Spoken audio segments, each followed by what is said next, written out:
Upon death, one soul will be led along the river Styx. It is there that one meets Cerberus laying at vast length, blocking the entrance to the underworld. Though the beast appears friendly to new souls entering, try to leave and you will find its fangs poised against you.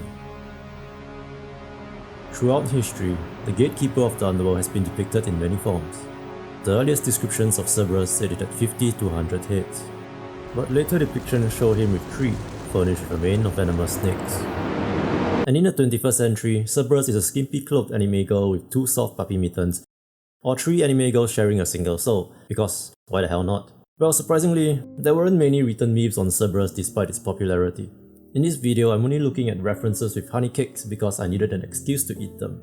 The legend of Aeneid, a Latin epic poem between 29 and 19 BC, contains one such reference in Book 6, where Aeneid encounters Cerberus guarding the entrance to the underworld.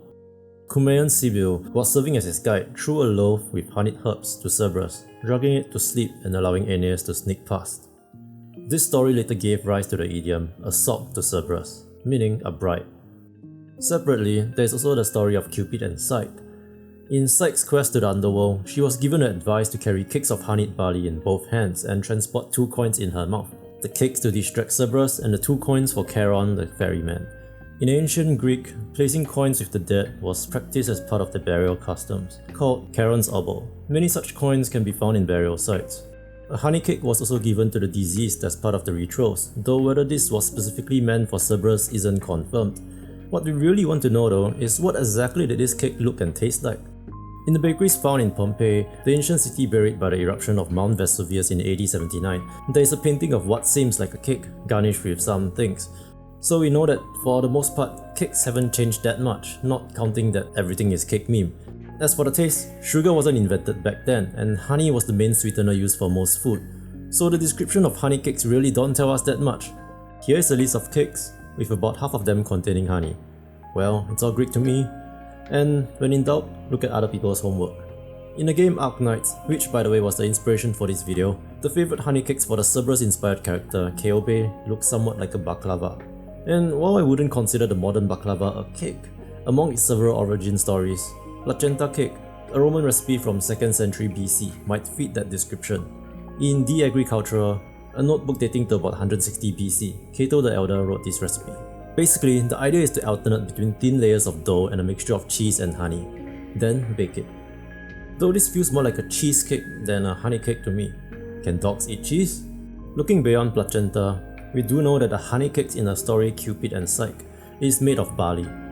One depiction of barley cakes was from a 7th century medical encyclopedia, written by a Byzantine Greek physician Paulus Aegineta. The book describes the Maza consisting of flour of toasted barley pounded with some liquor, such as water, oil, milk, oxycrate, oxymel, or honeyed water. Oxycrate is simply water mixed with vinegar, and oxymel is honey mixed with vinegar. Of note is that barley was considered one of the less desirable grains, and often eaten by the poor. Wheat is preferred by the rich, because of gluten giving cakes and breads better texture and has a lighter colour. Maza, made with barley, was the everyday food of Athenians as it does not require much preparation to make, and also don't require many ingredients. Still, what we learned is not much of a recipe, so instead, let's look into an actual recipe book, Apicius, also known as the Western world's oldest cookbook. While the book has many different sections, it is quite lacking in desserts and bakery despite the significance of those two in ancient Greece and Rome. Here's one translation for Aliter Dulcia, meaning another dessert. Now, this particular translation also comes with a recipe with measurements, but before that, we need to explain the ingredients. You might have noticed that pepper is the first ingredient here, which is probably something unexpected for a cake. This particular translation notes that the Romans used the word for pepper extensively and used it to include other spices like cinnamon, cardamom, and nutmeg. But the strange thing is, this isn't mentioned in other online sources. In some online recreations, people just seem to straight up use pepper, and those that use cinnamon don't mention why they do so. But for me, I'll be sticking to cinnamon. The nuts in Apicius seem to refer to pine nuts, almonds, and hazelnuts. Filberts here refer to hazelnuts. Rue is a herb with quite a bitter taste, and also used as medicine. It isn't used commonly today, but rosemary is considered a substitute in most recipes. Raisin wine here refers to passum, which are the ancestors of modern Italian passito wines and French vin de paille. Both are a little out of the budget for this small content creator, so I'm using regular white wine. As for the flour we are using, I wanted to buy spelt grains and grind them because the grain was specifically mentioned in another recipe, but I couldn't find them and I'm using spelt flour instead. Regular white flour made from wheat is definitely worth a consideration. Now finally, baking powder. Sodium bicarbonate, that is, baking soda, was already used by ancient Egyptians before the Epicures recipes, but they were used for medical or cleaning purposes rather than for leavening bread. Yeast, much like sourdough starters, were used for leavened bread and cakes instead, so that's what I'll be using. With recipes in hand, I decided that I'll be making Maza and Aliter Dulcia, since it seems easy enough to do both anyway. Let's first toast half a cup of barley for about 5 minutes or until they turn brownish. Back in the days, they had stone mills like this, but I'm simply using a blender.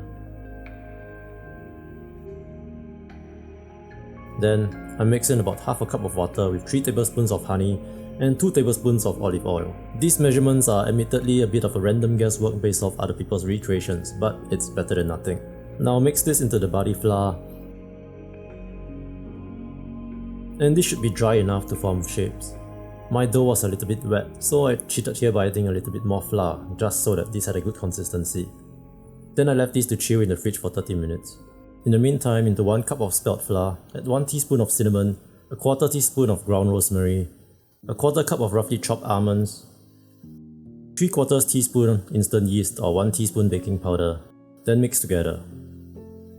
In another bowl, add the wet ingredients, 2.5 tablespoons of honey, which I'm adding a little bit more to feed the yeast, 6 tablespoons of milk, 2 tablespoons of white wine, 1 egg, and mix it together. Then pour this into the dry ingredient bowl and roughly mix without kneading it. Leave these to rise for 10 minutes. And after resting both doughs, it's time to bake. Oil the insides of the container you want to bake the Dulcia in. Separate the Maza into 3 flat cakes. You're supposed to bake the Dulcia as 1 whole cake, but I put them into muffin tins. Both goes into the oven at 180 degrees Celsius or 356 Fahrenheit. Maza for 15 minutes, then Dulcia for 25 to 30. 15 minutes later, this is the Maza. And they taste exactly as you imagine if you mix barley with a little bit of honey. The taste of being poor in Rome. It's kind of like a granola bar, but softer. Maybe it's just my method, but I wouldn't say it tastes good. Not too sure Cerberus would be happy with this. Then again, I'm not a 3-headed dog. Another 15 minutes passed and the Dulcia is ready. Now this looks so much better. The inside doesn't look as fluffy as modern cakes, but it definitely smells good. Before serving, drizzle more honey while it's still hot, and top with chopped filberts or hazelnuts. Texture-wise, somewhat in between bread and cake. I'd say leaning more like sweet bread. And perhaps because the modern diet is more used to sugar, this isn't as sweet as I expected from a cake. There is a fruity taste to it, which I think depends on the wine you use. Fruity flavors with honey and nuts always go well together, so this tastes pretty good overall. Adjustment-wise, I might increase the amount of cinnamon and rosemary slightly.